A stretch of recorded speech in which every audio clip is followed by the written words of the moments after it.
it's staying stable. Yes, it's going up in fiat terms, but it's a better way to look at it, that everything in price forever will fall against Bitcoin. Deflation is coming due to robotics and AI, which will lead to lower interest rates and more government spending in the future. Opt out now before it's too late. It's time to invest in hard assets like Bitcoin, crypto, and gold. Crypto family, welcome back to the channel. Aaron here, coming back at you with another cryptocurrency video today. If you're new to the channel, please consider subscribing. We have new cryptocurrency videos coming out every single day. And in today's clip, you saw in that preview there, that was Jeff Booth. Jeff Booth is the author of The Price of Tomorrow, Why Deflation is the Key to an Abundant Future. That's exactly what he talks about in today's clip. He's talking about deflation, Bitcoin, AI, robotics, and how all of it ties together. This is a really good one here today, guys. I recommend you watch all the way to the end. This is an interview that Jeff just recently did, and I learned a lot from the interview, guys, so I wanted to share it with you. So let's go ahead and check out the clip here, and let me know what you guys think about this in the comment section below. What are the kind of the economic rules in life, right? What would that look like? And one of those rules is prices fall to the marginal cost of production, right? If you start there, and nobody has ever challenged me on that. Some people say, well, not if you regulate an industry. Start with prices, period, exclamation mark. Prices fall to the marginal cost of production, right? Over a long enough time horizon. You can regulate an industry to stop it, right? You can, and then that technology keeps moving, and it moves outside of your area that you've regulated to a different domain that hasn't regulated, and then that attacks the incumbent or the regulated industry. But over a long enough time horizon, prices fall to the marginal cost of production. What does that look like in real life, and why? So now let's take the calculator app. When it came on, the first calculator app on the iPhone, you paid for it, right? Or they monetized it through advertising, but they were making money from it. Otherwise, no entrepreneur would have created the calculator app, right? So they were creating a business. And the next entrepreneur, I can create a better calculator app. And they price it down to be able to win the market. Next entrepreneur, more, and better and better and better, until there's no money left in calculator apps, right? And now if you go to the App Store, you'll see 50 calculator apps competing for your attention. They're all free. And it's ludicrous if somebody said to you two things. If somebody said, hey, I have a calculator app, it's going to cost $30 a month, you'd laugh them out of your house. It would be ludicrous. On the other side, if somebody came to me as far as an investor in the ecosystem and said, I have this great idea for a calculator app, I wouldn't take the call. So we can see it happening. We can see it happening all around us. And it's because what ends up happening is when there is money in the economic incentive and a market that allows you to rewrite the rules to create more value for people, the market moves there no matter what. And it attacks those margins until they're free. I don't think over the long enough time horizon, there's any exceptions to that rule.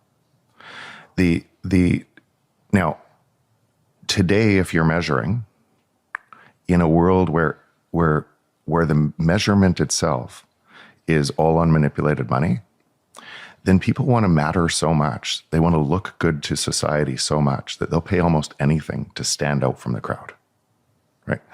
But over a long enough time, and that's in the existing system. So yes, will people with money pay more for certain things or more for value? What they're actually doing, no matter what that economic calculation is, in their head, they're saying, this has value to me. So play this on a long enough time horizon, even on a car or food. So what are the inputs for that? And once all of the inputs are essentially robotics and AI merging to be able to drive cost way down, can that value keep climbing, right? Because if it kept climbing unnaturally, because it's climbing today, because you're making up more monetary units to make it climb, right? Abundance and money equals scarcity everywhere else. That's the paradigm we live in today. Then it'll keep rising in those terms. But what's actually happening, and what's actually happening on Bitcoin, because it's outside of that system, is its pricing, it's actually not going up. It's staying stable. Yes, it's going up in fiat terms, but it's a better way to look at it, that everything in price forever will fall against Bitcoin. And now play that forward. Yeah. So all prices are falling. Yep. And some people are able to offer more value for free. What would happen to the people that are charging more for their server? So each person is making a decision that you can't see before. Again, we're measuring the world from this system, and we're carrying our baggage from the one we live in into the new one. And it works exactly opposite. That's why I said prices fall to the marginal cost of production, right? So if you know that that's going to happen over a long enough time horizon, and if you said that productivity, so two things: prices fall to the marginal cost of production. The marginal cost of production everywhere is falling exponentially because of AI, robotics, and it's going to fall faster and faster and faster. And what's happening, it's actually chicken and egg. What came first? The debt is a response, and the manipulation of money is a response to that massive productivity gain that should be flowing to society in the form of lower prices, being stolen and concentrated at the top through manipulation of money, because it has to stop that deflation. Because if the deflation was allowed to happen, all of the banks would fail. All of everything would fail. Your way of life would fail tomorrow. Because what that deflation would mean, and that's where people conflate the difference about deflation, that debt deflation, the debt in the world is already insolvent. So we live in a world, effectively a make-believe world, where that debt is already insolvent, and we pretend it's solvent. So you live in a system where the entire system is insolvent. Yeah. And you're supposed to try to remain solvent. So you're playing by different rules than the system plays. And at the top of that system, if you're too big to fail, you get bailed out by the taxpayer over and over and over again. So what ends up happening is everybody races to try to be too big to fail. It creates the very incentive that to make essentially theft a base layer in the economy. And what would the mirror reflection of society look like if you had theft as a base layer of every trade? Right? Because that's what it looks like. Who would win in that environment? And theft is a harsh word, right? And so people don't, oh, no, it's not theft. Well, tell me what it is. Like, actually, so if it's not theft, you don't vote for it. You don't vote for inflation, right? You don't have a say that more monetary units are created, and you think what's happening is, maybe a simple way to do it is this. Imagine, well, you don't have to imagine, there's 8 billion people in the world. Let's say there's 8 billion monetary units, right?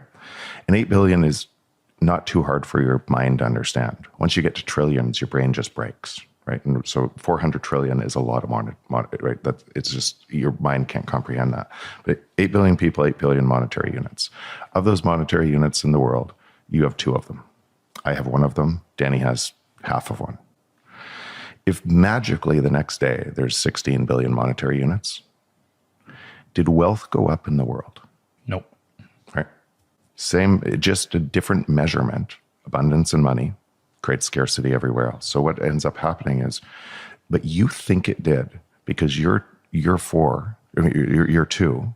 If it didn't go to 4, then you got your pocket picked. So as you guys just saw, Jeff believes that deflation is coming thanks to robotics and AI.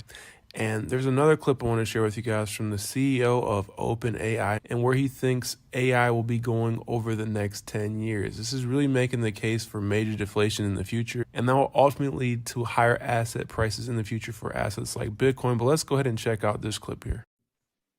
By 2032, I don't think you'll know you're talking to a model and not a human. I mean, you might, because it'll just be like so much better than any human at helping you out with stuff.